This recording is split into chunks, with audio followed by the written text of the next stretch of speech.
Hi, good evening, good morning, all the viewers on our show. Welcome to what we hope will be another great show, and we've got a very interesting topic for today evening or morning, depending on where in the world you are. The practice, or someone in our family circle or friends have been part of club. If you love judo and karate, you probably joined a fighting club. If you love writing, you joined a writing club. You looked out for a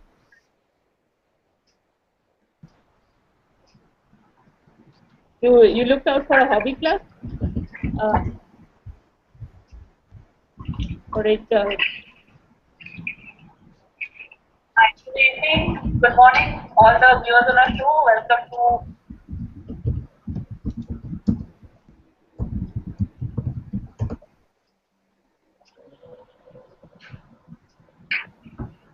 what we hope will be another great show, and we've got a very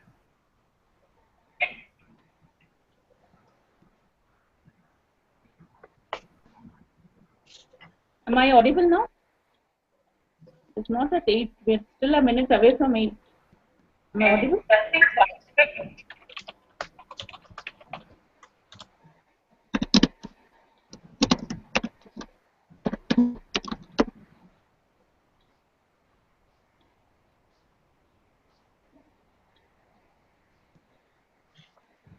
For okay. Or morning, so guys are ready to go? On where the world you are.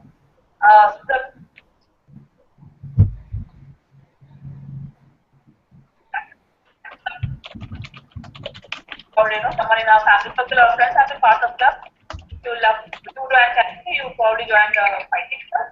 If you love writing, you joined a writing club. You look out for a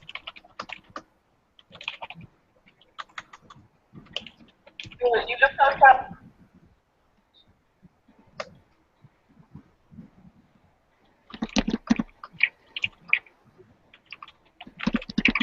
Hi, Jim. This is Sundar. I don't know if you can hear me. We can't hear you too well. I guess there's some latency. We can hear what you said about 30 seconds back playing now. So can you hear us, Jim?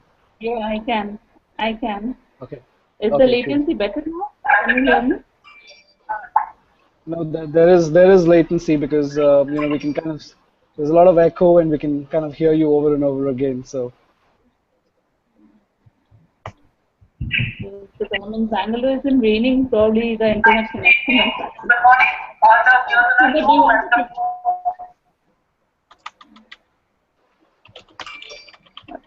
So what I do is I'll quickly start and pass it over to you, Sundar, and then we go forward from there. So welcome guests to another installation of India HR show. I'm sorry I've got a patchy internet and I am your host for tonight, so we'll have to manage and see that I talk less and let the guests do more talking. We have got a great panel, so of course they'll keep you enthused and interested. So tonight or tomorrow, depending on where you are, we are going to talk about communities of practice. Communities of practice, to simplify the jargon, can be thought of loosely as equivalents of clubs. So clubs bring people with similar passions, similar skills, similar arts together. So, on a lighter tone, if you love fighting, you'll probably join a fight club. Sohail Khan did that in one of his movies. If you love writing, you probably join a writers club. You might have a photography club, for example. So there are examples galore of clubs. Community of practice might be a more formal, a little more strict way uh, of bringing people together, bringing people with similar skills and passions, so that they can learn from each other, they can share their best practices and experiences with each other, and grow as a whole. So, to take forward the discussion, we have got a brilliant panel with us today. Sundar Ramachandran, who is a training manager, senior training manager with the GLT Group. Hi, Sundar. Welcome to the show. hi, Laura. Thank you. Looking forward to this interaction.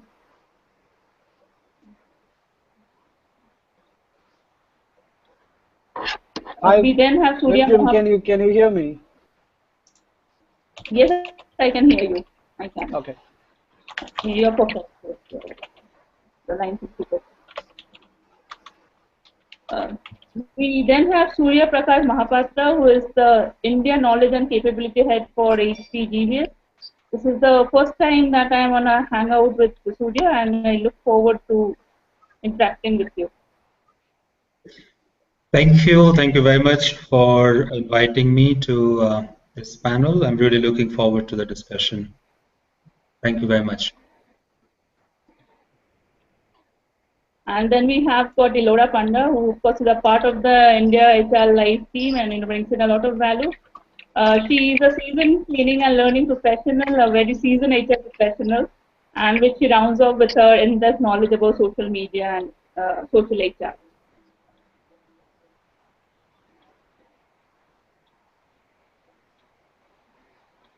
All right, I guess we lost Elora. We'll wait for her to join back, and meanwhile we take the conversation ahead with Sundar and Surya. So Sundar, would you want to elaborate on on the topic of tonight, of practice? What exactly do we mean? What defines a good community of practice? What are the traits of a good community of practice? If you can just elaborate on. Sure. I think you kind of started well by saying essentially communities of practice get formed around areas of interest, and they don't necessarily have to be workplace interests in that sense. But I think what defines a good community in the context of learning specifically is where there are meaningful conversations that are happening. That's number one, and there are meaningful people who are engaging in these conversations. So typically the two features that you will see in communities that thrive are a lot of interesting people having frequent interesting conversations with each other. I think those are the two common threads that you will see in most communities that thrive. Rimjin? Thanks for that very thanks for that very certain description. Surya, would you want to add to what Sundar just said? Yeah, sure. I think Sundar has really kind of described this very nicely. When it comes to community practice, there are two components in it. There is a community and there is a practice. So sometimes what happens, we focus a lot on the practice and we ignore the community. So we'll have to keep in mind that it's a group of people who share a common interest, a common area of concern, and they come together as a community to have meaningful dialogue, discussion, deliberation, sharing best practices, and so on. So I think it's important that we'll have to keep in mind that there's a human element in this, which is a community aspect. Thank you. So some very interesting thoughts there, and I think I love the idea that it's about the people and less about. So great. I see that Elora is back on the show. Welcome back, Elora, and I hope that we don't lose any one of us again. So, Laura, just before you came on, we were discussing what makes a good community of practice, and there were some great insights from both Sundar and Surya. Would you want to add what, in your mind, defines a good community of practice?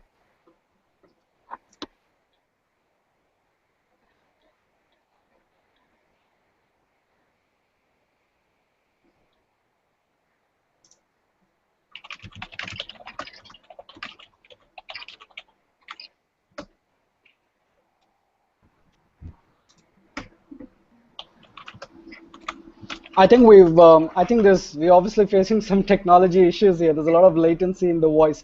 So maybe we can just go back, Rimjim. I think a good idea would be to, talk about what organizations are currently doing with communities of practice, specifically in terms of how they look at, within the area of learning and development. So maybe we can ask Surya, what is he seeing within, Hewlett Packard, the organization that he represents, and generally in other peer organizations, how are communities being used within learning journeys, Surya? I think I'm sure viewers would be interested in learning more about that.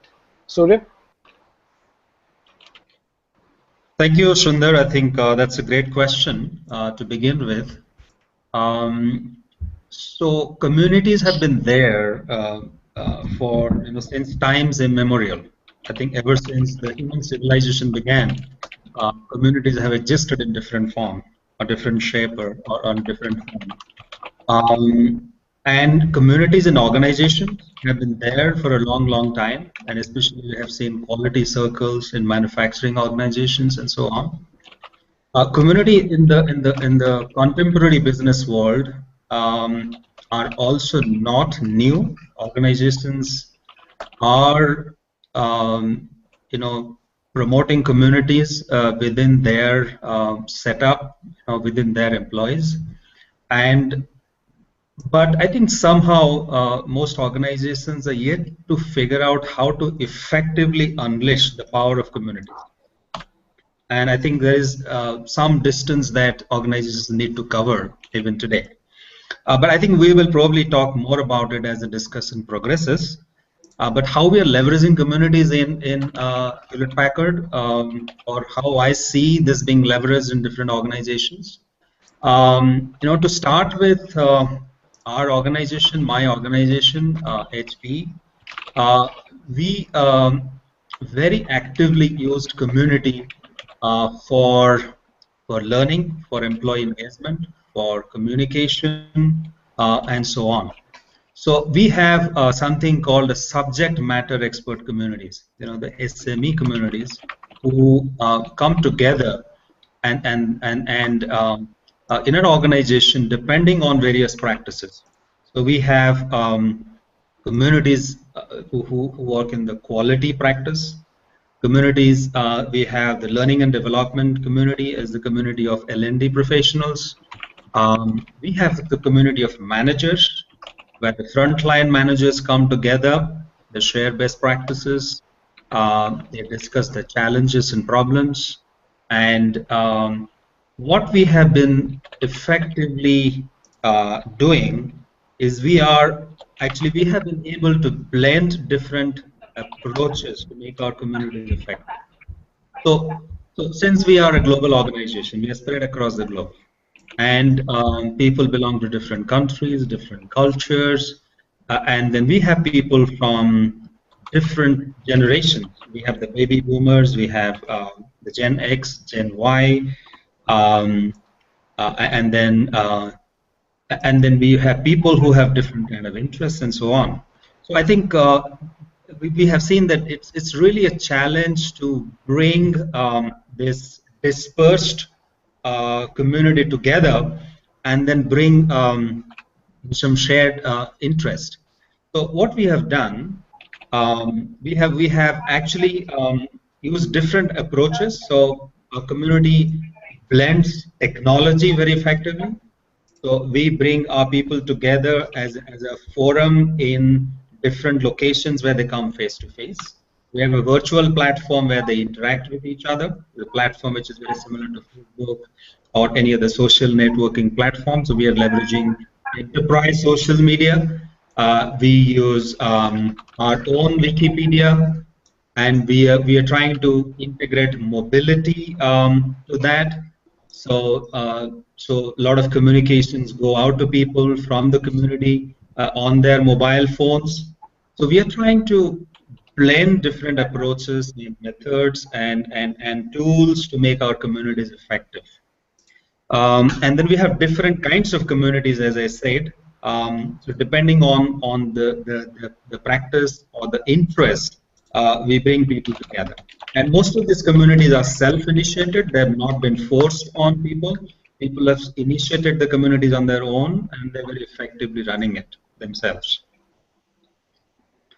Hey, thank you very much, Surya. I think those are interesting points. So in my personal experience, I think there are two things that you got to watch out for when you're building communities, and this is like a shout out for all the viewers out there. Number one, I think magic happens in communities after they reach a certain inflection point. So you've got to make sure that you've got to provide the time for the community to build a little bit of what is called critical mass. And when I say critical mass, I don't mean just in terms of the number of people in that community, but also in terms of the quality and the quantity of conversations that are happening. And I think once you reach that critical mass, that's the inflection point. That's when the momentum will take the community forward. But I think a lot of organizations expect a whole bunch of things to happen in the first 4 weeks, 6 weeks, 8 weeks, and they don't allow for that critical mass to get built up, before really expecting outcomes. So that is number one. Number two, I think most young people, when they come and interact with each other in an organizational community, they're expecting a consumer class experience. What I mean by that is, think of it this way. If you join a Facebook group and you put a post out there and nobody responds to that post for 2 or 3 days, what is the level of engagement you're going to have in that community?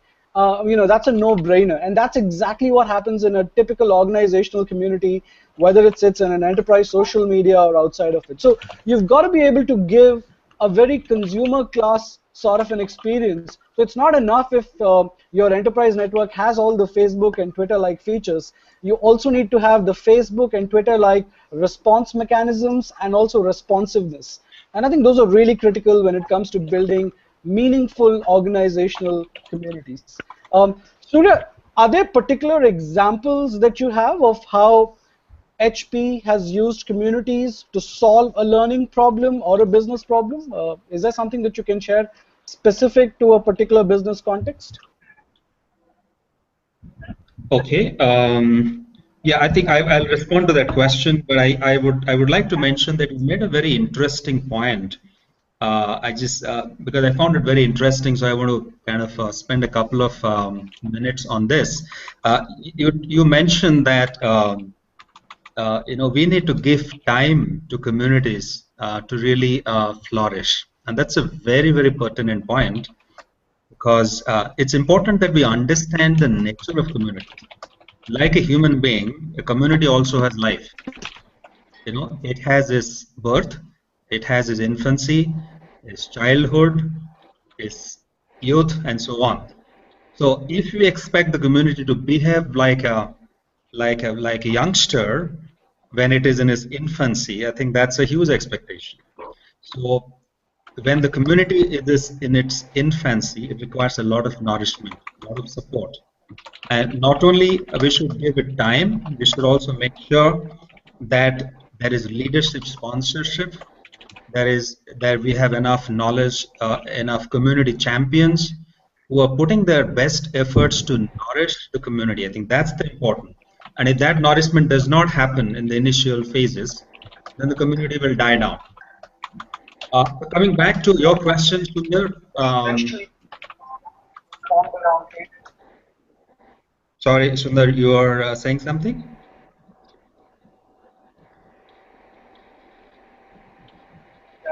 They don't necessarily have to be, workplace interests in that sense.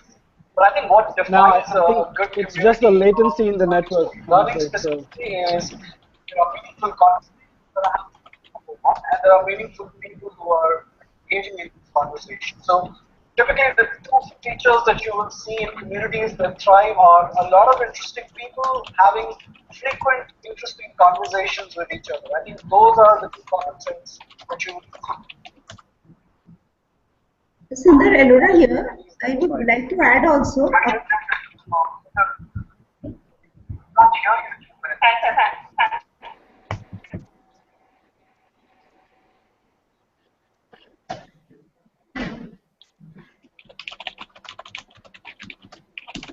Sundar, maybe I'll make an attempt to answer your question about how HP, is there an example where where HP has used community of practice to solve business problems? Yes, we have a few examples. So in some of our, in one particular service line, we used our community in one of the service lines. We use our enterprise social media platform to generate business ideas, to generate ideas for revenue growth, for process improvement, for operational excellence. And you would not believe the power of community. When you when you reach out to people and then try and get their ideas using a tool like enterprise social media, it can be immensely powerful. While I cannot get into the specifics of the dollar impact that this particular initiative made, but I would tell you that this idea generation initiative using enterprise social media as a platform, um, leveraging a group of employees as a community was immensely beneficial to organization in terms of solving some of our key business problems.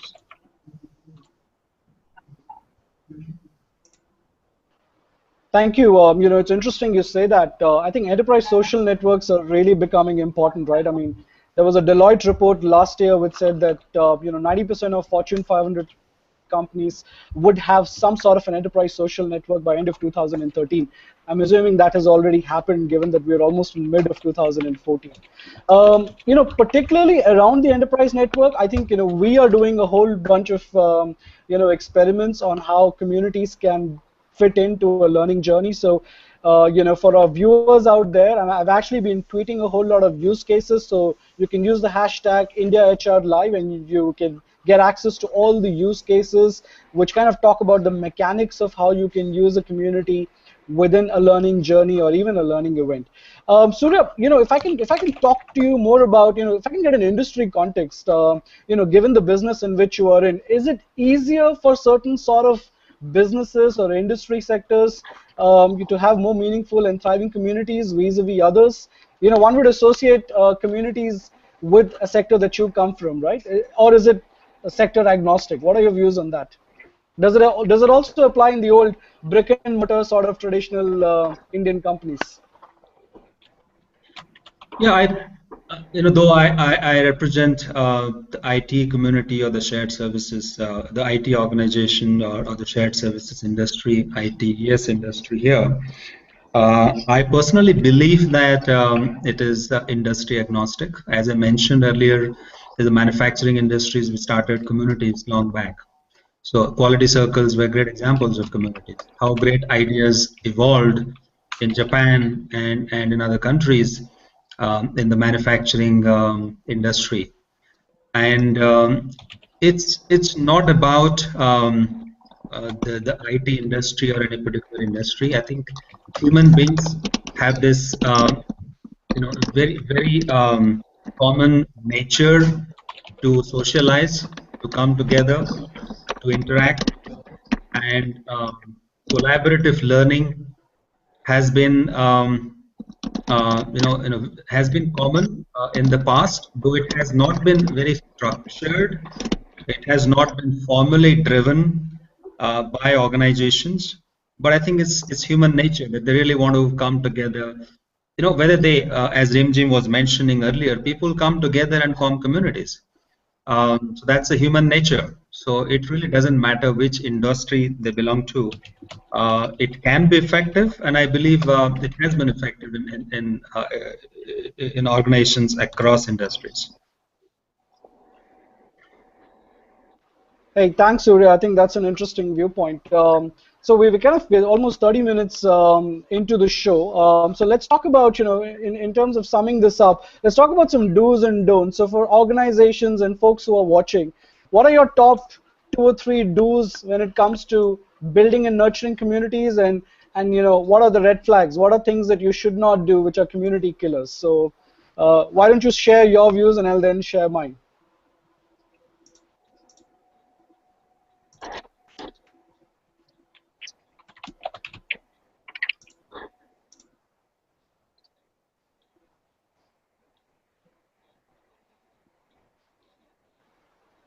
Surya, did you get my question around, what would be your top do's and don'ts when it comes to nurturing communities within the organization? Yes, yes. All right. I think the first do is for organizations and people who are managing, initiating, or running communities is to understand the nature of communities.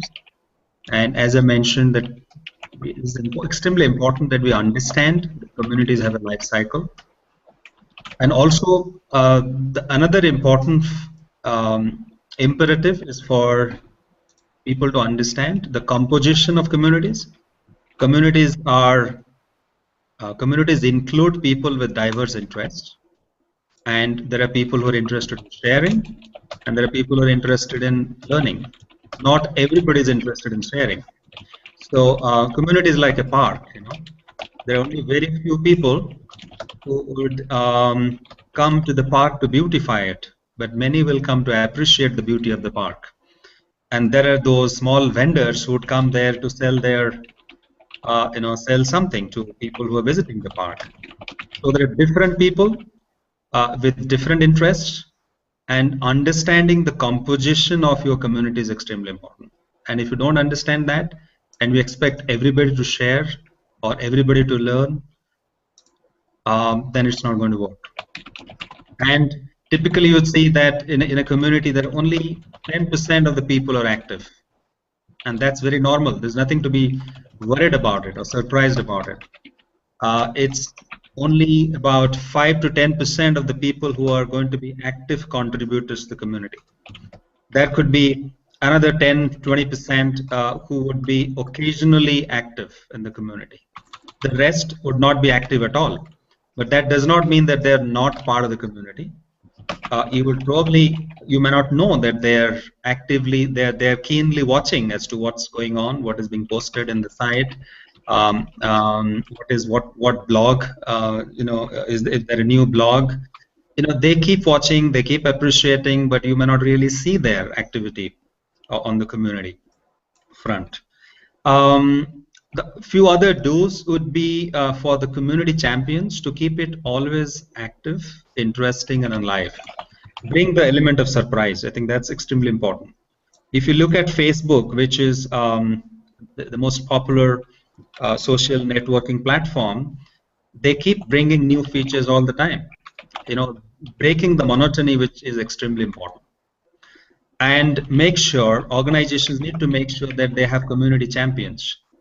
The people who are going to promote community, the folks who are going to be very actively engaged and involved in the community activities, make it popular, make sure that they rope in other people into the community. That's extremely important.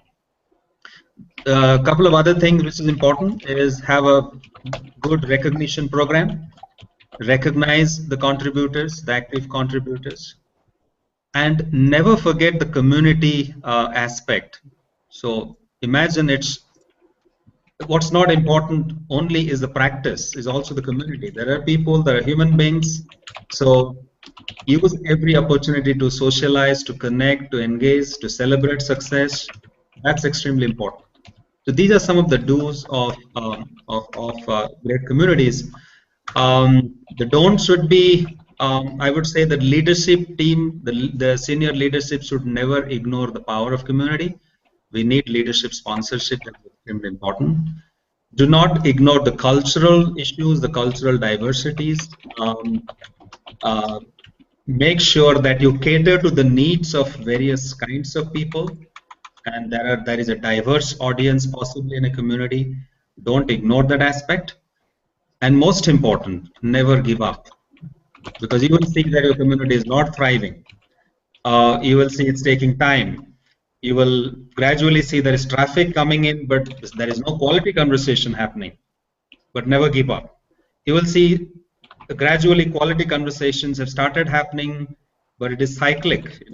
There is active participation. There's a sudden dip after some time, but never give up. That's the most important thing. Persistence is the most important thing. And so these are some of the things that these are my top of the mind do's and don'ts, Sundar. Hey, thank you very much, Surya. I totally second that. I think you've got to stay invested in communities, personal or professional, because I think what a lot of people don't understand is leverage happens over a period of time. So you've got to stay invested. You've got to stay the course to be able to kind of leverage, from the community. I also like your point about identifying people who play specific roles in the community, and I think that's a point that a lot of organizations overlook. To give you an example, when we did an enterprise-wide adoption of our social network, we use a platform called Chatter, which is from Salesforce. We clearly identified who are our content creators, who are going to be our community champions. And once you identify who these content creators are, who would be about anything between 1 to 5% of the overall community strength, you've got to treat them differentially. You've got to have a separate engagement strategy for those who create and curate content, and you're going to have a separate engagement strategy for a whole lot of passive folks who are watching but are actually watching closely and are actively participating in some discussion once in a while. So you've got to clearly lay out, there has to be a project plan sort of an approach when you're nurturing communities. A lot of people that I speak to have this approach: hey, creating a community is equal to creating a group on your enterprise social network, and things are going to happen on their own. It's not going to happen on their own. It will take a certain amount of concentrated effort. It's going to take leadership sponsorship, just like what Surya mentioned. And it's also going to take a lot of designated community managers. So, Surya, I'd like to get your views. Do you have designated community managers in Hewlett Packard? Do you have a program where people can learn community management skills? Because that's a skill set in itself. What are your views on that? Oh yeah, absolutely important. It's absolutely important to have designated community managers. We call them community champions, and they're the people who drive the activities. And we have designated roles in the community, as you mentioned. There's an editor who probably publishes the community newsletter. There is a moderator who moderates, the face-to-face discussions which happen in different sites, different locations. So there are designated roles for different people, and that ensures participation, involvement, ownership, accountability. And we also try and bring predictability into the community activities, so people expect certain activities periodically. So there is a fortnightly newsletter that goes out. There is probably a poll, a survey that happens in a particular day in the month. So there are activities which people look forward to. I think creating that predictability is extremely important. So at the same time, it's also important to bring in the surprise element. Otherwise, it becomes monotonous. So probably watch out for people's interest. If some programs are not popular or people are not participating, maybe sunset some of those programs and bring in new programs. I think so. The surprise element is also equally important at the same time. So make it predictable, good point. at the same time, bring in the surprise element. Yeah, I mean, I think everybody likes a surprise, and if you can surprise people in the community, it only adds to the overall engagement levels. I want to also draw your attention towards ownership, Surya, and this is something that a lot of organizations struggle with, right? Who owns the community management agenda? Who is the champion of enterprise communities? I see a lot of organizations launch communities, and then it becomes an orphan because there is no clear accountability of what function is going to own it. Is it IT because it's platform oriented? Is it learning? Is it HR? What is your approach at HP? Is that a functional ownership for enterprise level communities? How does it work? Yeah, I think we tried doing that, and then we realized that that's not going to work. So we really do not have a functional ownership of communities of practice in our organization. Yes, there is a group which provides a tool which kind of facilitates some of those initiatives and engagements, but we don't have one group which owns the community of practice as a practice in the organization. We believe that so when we started, I think we started with that mindset that we need to have one group. Could be HR or could be learning and development organization which should own this. But we realize that communities have to be self-driven, and only self-initiated, self-driven, self-managed communities are successful, because you cannot really spoon-feed people to run communities effectively. So we have seen that quite a few communities started, but they died down after some time because there was lack of interest. Maybe the people did not find a common interest, or there were not enough champions to take it forward, and they died a natural death, which is very natural, because I mentioned some time back that communities have a life. They have the birth, they have the infancy, childhood, and so on. And like a human being, so community also has to come to a natural end at some point in time. When the community serves its purpose and it has no relevant purpose to carry it forward, we should close down the community. So some communities kind of died down, died a premature death. Some communities continued and then went on till the logical end, and so some communities are still thriving.